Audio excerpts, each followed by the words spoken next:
Olá pessoal, estamos aqui em mais uma videoaula de álgebra linear. Hoje nós vamos falar sobre espaços vetoriais e subespaços vetoriais. O que seria esse espaço vetorial? Eu tenho um espaço V, ele é um conjunto não vazio.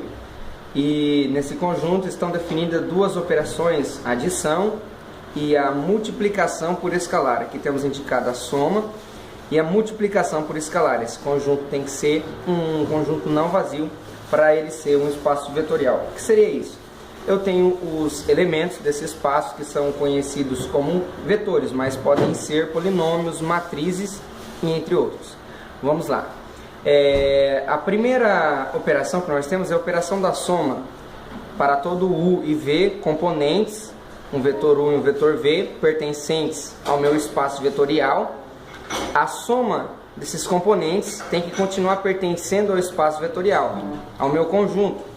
E a multiplicação por escalar, dado um escalar alfa pertencente aos reais e um U pertencente ao espaço vetorial V, a multiplicação desse escalar por esse U, por esse vetor, tem que continuar no meu conjunto V. E se for satisfeita essas duas operações, eu tenho que o meu V é um espaço vetorial, senão ele é um espaço qualquer. Então vamos relembrar mais uma vez: espaços vetoriais são conjuntos não vazios em que estão definidas duas operações, a soma e a multiplicação por escalar, obedecendo a esses parâmetros. Vamos lá para um exemplo para fixar essa definição. Por exemplo, eu tenho um espaço V que é do R2. Eu tenho meus componentes na forma de XY que obedecem a essa condição, que o meu X e o meu Y pertencem aos reais. Então a primeira coisa que eu tenho que saber do meu espaço é que se ele é um conjunto não vazio, é que eu tenho que 0 e 0 pertence ao espaço, pertence ao conjunto dos reais. Logo, o meu espaço V já tem a primeira característica de um espaço vetorial. O meu conjunto V tem uma característica de espaço vetorial. Agora vamos para as características mais importantes, para as duas operações que tem que estar definida dentro desse espaço vetorial. A primeira, que é a soma, eu pego uma componente geral U, um vetor XY, e uma segunda componente V, que é X1 e Y1. Eu vou fazer a soma desses dois vetores, eu vou ter X mais X1, que é a primeira componente mais a segunda componente, Y mais Y1, que é a segunda componente mais a segunda componente de U e de V. Aí eu vou observar a componente dessa soma X, que é essa soma aqui, e a segunda componente Y, que é essa outra soma.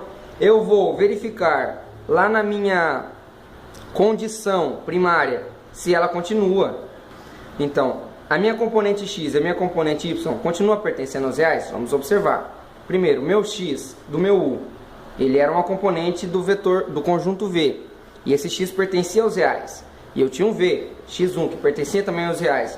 Então a soma de dois valores reais continua também nos reais. E o Y, a mesma coisa. Eu somo os dois, continuam nos reais. Logo, a minha primeira condição está satisfeita. A minha componente X e Y da minha soma continua pertencendo aos reais. Agora vamos para a segunda operação, multiplicação por um escalar. Então eu pego um componente geral, U, X e Y, e um escalar alfa, pertencente aos reais. Eu faço a multiplicação dele, eu vou ter alfa X e alfa Y. Eu vou pegar aqui, se eu tinha um real X, o componente do meu conjunto V, que o meu X e o meu Y pertencem ao real. Se eu multiplicar ele por um alfa, ele vai continuar pertencendo aos reais. Logo, a minha segunda condição também está satisfeita. Aí eu posso concluir que o espaço que eu estava observando, o conjunto que eu estava observando, é um espaço vetorial. Então, voltando aqui, eu já aprendi o que era espaço vetorial. Agora eu também posso analisar o que são subespaço vetorial. Um subconjunto S, não vazio, de um espaço vetorial V, é um subespaço vetorial V se estiverem satisfeitas as condições. Primeira condição, que para todo U e V pertencente ao subconjunto S, a soma desses dois componentes continua pertencendo a S. E para todo alfa pertencente aos reais e para todo U pertencente ao subconjunto, a multiplicação do alfa pelo U vai continuar pertencendo a S. O que significa tudo isso?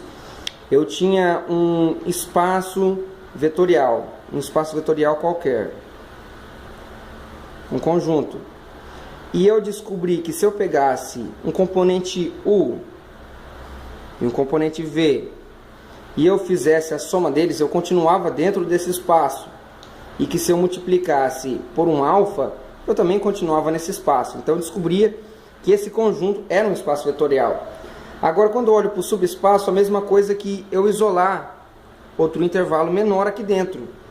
E vou pegar outros dois componentes e fazer a mesma coisa que eu fiz com um conjunto. A única diferença é que vai ter um conjunto dentro de outro. Por isso que é chamado de subconjunto S. E no caso da nossa aula de espaços e subespaços, um subespaço vetorial. Então, temos que saber que um U e um V pertencente a S, se eu somar eles dois, vai continuar em S. E que se eu pegar um alfa e multiplicar por qualquer um deles, U ou V, eu vou continuar S. Satisfeitas essas condições, eu vou ter um subespaço vetorial. Agora vamos para um exemplo para nós fixar. Eu tenho um espaço vetorial V do R2, e eu sei que ele é um subespaço vetorial. E eu tenho um subconjunto dentro desse conjunto V, que é pares de x e y pertencentes ao R2, tal que y seja igual a 2x. Aqui nós temos uma condição diferente do que nós tínhamos no espaço vetorial. Nós podíamos observar que aqui nós tínhamos x e y pertencentes ao reais. Agora aqui nós estamos isolando o y tem que ser igual a 2x. É algo particular e algo bem interessante. Então vamos lá para a primeira condição. Eu tenho que ter um U e um V pertencentes a S. Então eu pego um U geral e um V geral. X e o meu Y tem que ser igual a 2 vezes o X, então o meu Y é 2X. E o V, que é X1 e 2X1. A soma desses dois vai dar X, 2X mais X1 e 2X1. Vai ser X mais X1, 2x mais 2x1. Eu conservo isso aqui e coloco em evidência o 2. Então vou ter que 2 vezes x mais x1. Aí a coisa que nós temos que observar é que se as componentes da soma dos meus dois vetores tirado do espaço S continua satisfazendo a condição inicial. Meu y continua sendo 2x, nós podemos observar que o x é x mais x1 e o y é 2 vezes isso. Então significa que o y é igual a 2x. Logo, a minha primeira condição está satisfeita. Agora vamos para a condição 2. Para todo alfa pertencente aos reais e para todo u pertencente a S, nós fazemos a multiplicação deles. Então tem um u, x e y. Lembrando que o meu y é igual a 2x, x e 2x. Eu faço a multiplicação pelo escalar alfa. Eu vou ter que alfa x e 2 alfa x. Meu x é alfa x e o meu y é 2 vezes isso. Logo, o meu y é igual a 2x e a minha segunda condição está satisfeita. Logo, S é um subespaço vetorial.